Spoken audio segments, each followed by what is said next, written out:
All right, so part two. Uh,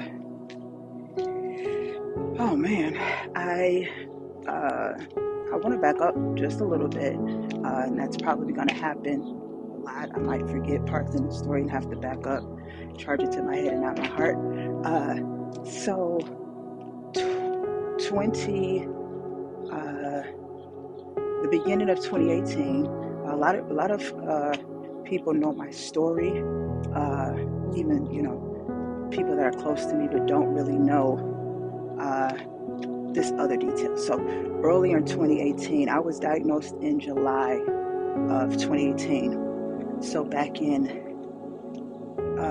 April, I was dating a guy and, starting to get serious about him. And, due to circumstances I don't really care to put out to the public, we ended up splitting. And that was devastating because I thought this was the guy I was going to marry. And, so I was getting over that. May, I was evicted from where I was staying. And then July, diagnosed with cancer. So it was a lot.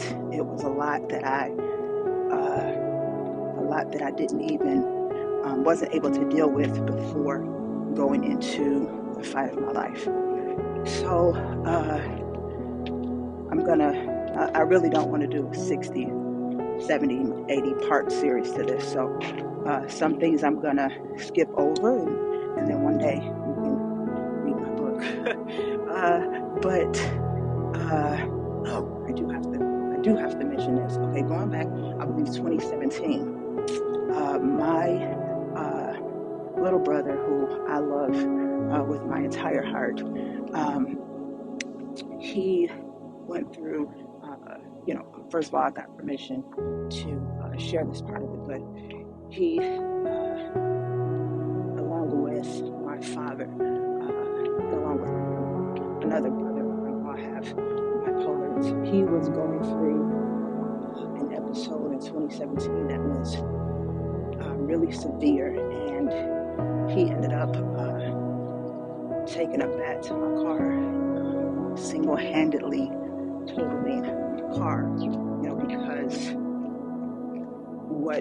because of what he was thinking in his mind. And I won't go into that, but do know that mental illness is a real thing. It's not something that they do purposefully. It's it's a condition. It's a sickness. It's a disease, and so it just manifests itself in different ways. We treat colds, we treat flu, we treat just like anything else. Mental illness is a disease that can be treated, but we just stigmatize it so bad that people are ashamed to get help and ashamed to talk about it. But that's another story for another day. But so because of what he was going through at that time and what he was thinking, he ended up totaling my car, my little HHR, and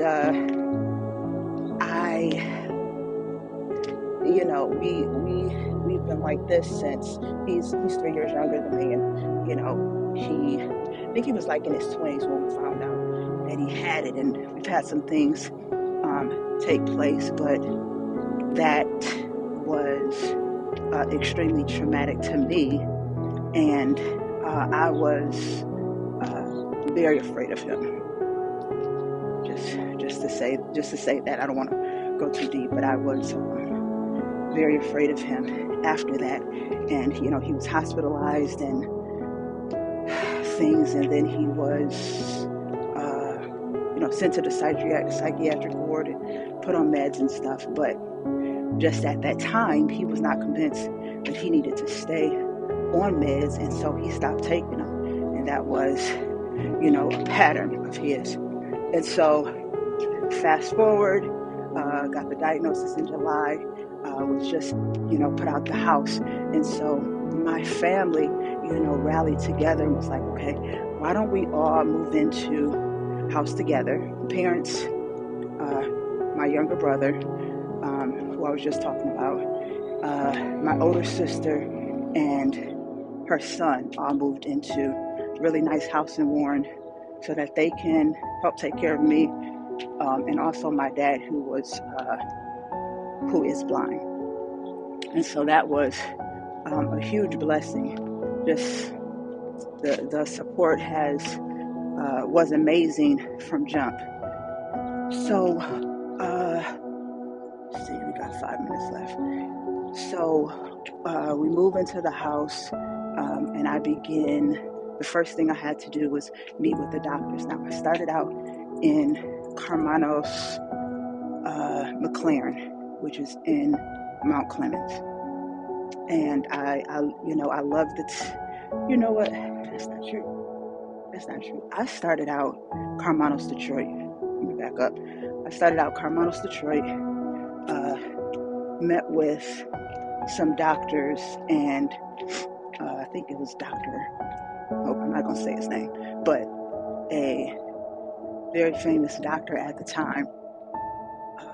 I met with him and the team, and I did not feel comfortable at all. They were so robotic, and you didn't feel any emotion or compassion or anything. And so, me and my mom both agreed that we're gonna go somewhere else. So we switched to Karmanos McLaren, which at that time was the best move. So first thing I had to do was get my port placed, and then because we already decided that I was going to do chemo, oftentimes you have a choice of doing chemo, 6 rounds or whatever, however many you have to do, and then doing the surgery, or you can do the surgery, then do the chemo. I chose to do 3 rounds of chemo, then the surgery, and then the last 3 rounds after the surgery, just because I wanted to get something working. So got the port put in and got my first chemo scheduled, and the port wouldn't work. So I do want to pause and say it is extremely imperative, if you are doing dialysis, if you are doing chemo, any of that, you can never let anyone administer anything into your port unless they get a blood return. I know a lot of people know that. I didn't know that. My mom didn't know that. And so I'm putting it out there so that nobody ends up in the situation that I was in. So first port that they put in wasn't positioned right. They didn't get a blood return. So I had to go back into surgery so that they can adjust it. Had to wait until, the scarring, because they slit you open. Had to wait for that to heal. And then we decided to go ahead with the chemo. So the actual day that I started chemo, it wouldn't work again. And if you are watching this and you're a patient, you know what I mean when I talk about they have you do these exercises, these hand exercises, and walk around and cough and all these things for it to work, and it still wasn't working. And so by this time it was, so let me say, the combination that they gave me was carboplatin and Taxol. Carboplatin, I believe, takes about 5 hours, and Taxol takes 3. So because we spent so much time trying to get the port to work again, they said, okay, let me just give you one, the shortest one, which was 3 hours, and you can finish, you can come back another day for the other one. And so we did 3 hours of Taxol, no blood return. They said, go ahead and administer it. My oncologist and the person who did the surgery said, go ahead and administer it because we believe the port is in the right place. So they did. I went home around 6 o'clock at night.